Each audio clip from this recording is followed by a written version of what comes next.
ఓం శ్రీమాత్రే నమః. అందరికీ నమస్కారం అండి. నేను లక్ష్మీ సరస్వతి దుర్గా వీరి ముగ్గురు కలయికే ఈ లలిత అమ్మవారు.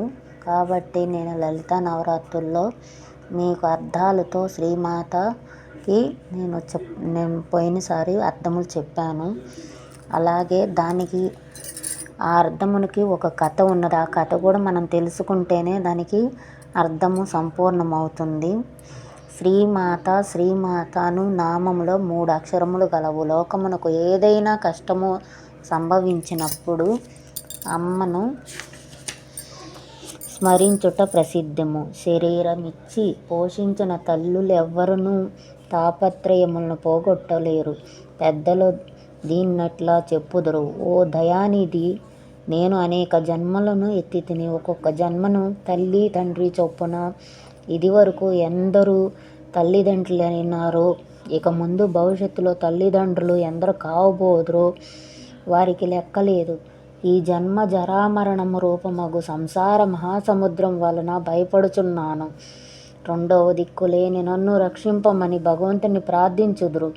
కాన ఏడుచున్నవాని దుఃఖమును హరించు తల్లుల్లో సర్వోత్తమరాలు జగన్మాతయే తనయందు దయ కలుగుటకు ఆ భగవంతుని తల్లిగానే స్తోత్రం చేయవలెను. స్తోత్ర ప్రయోజనము మోక్షాది రూపుల మేయగుట వలనను తప్పనిసరిగా స్తుతింపతగినదే శ్రీమాతయే. లేదా ఓం ఐం హ్రీం శ్రీం క్లీం అని ప్రచాప్రణవముల్లో శ్రీ అనేది 4వ ప్రణవాక్షరణం. కాన శ్రీమాతానామముతో ఇట ఆరంభించినాడు. ఇచ్చట శ్రీ శబ్దమునకు లక్ష్మికి మాత తల్లి అని అర్థం. శ్రీ శబ్దముచే సరస్వతిని కూడా గ్రహించవచ్చును, తద్వచకమని చెప్పవచ్చును అని వ్యాడి కోశమునందు కలదు. శ్రీ శబ్దమును లక్ష్మి, సరస్వతి, బుద్ధి, త్రివర్గ సంపూత, విభూతి, శోభకాంతి, ఉపకరణం, వేషరచనము, విద్య మొదలగు అర్థములయందు ఈ శబ్దము ప్రసిద్ధిం. శ్రీదేవి సరస్వతి దేవుల సహచర్యము రుద్రాణి ఇచ్చట గ్రహింపకూడదు. ఈ 3 దేవతలకు తల్లి పరాభట్టారిక నామము గలది. పరమశివుని భార్యను కామేశ్వరిని శ్రీ మాతృ శబ్దముచే గ్రహించవలెను. లేదా లక్ష్మిని కొలుచున్నది వాని లక్ష్మి 100 మాత్రమే కలదు. వీని సంపద త్రిలోకమందు కలరు.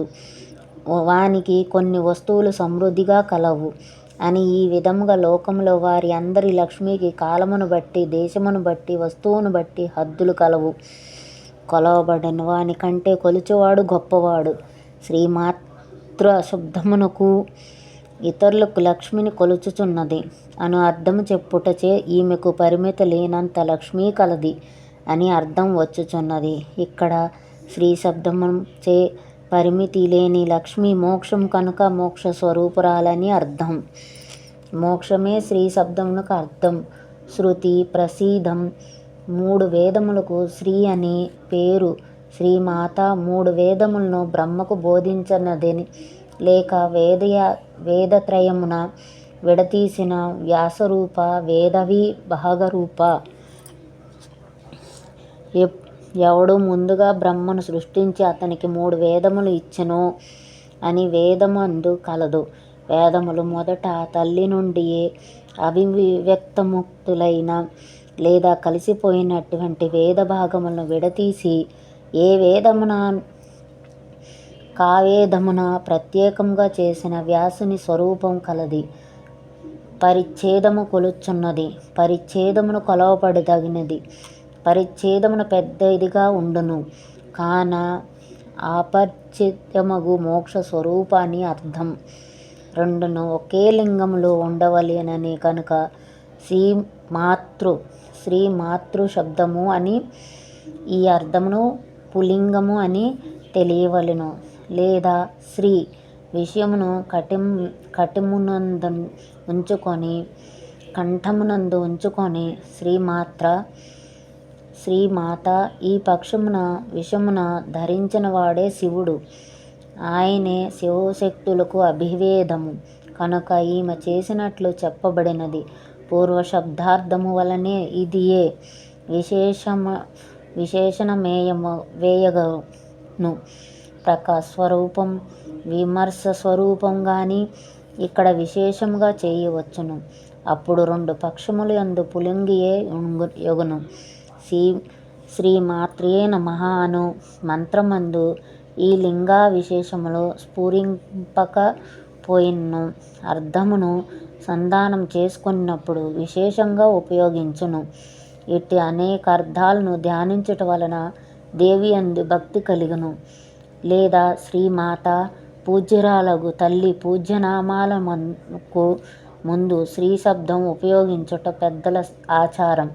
శ్రీచక్రం, శ్రీశైలం, శ్రీఫలం, శ్రీవిద్య ఇట్టి పదముల్లో శ్రీశబ్దం పూజ్యార్థమందు కలదు. ఎవరికి తల్లియో విశేషము చెప్పబడలేదో కనుక అందరికీ తల్లి అని అర్థం చెప్పవలెను. వేదము కూడా ఎవని వలన ప్రాణులు పుట్టుచున్నవో, ఎవని వలన జీవించుచున్నామో, ఎవని వల గిట్టుచున్నామో అని ఏ విశేషము లేకుండా భగవంతుని బోధించినది.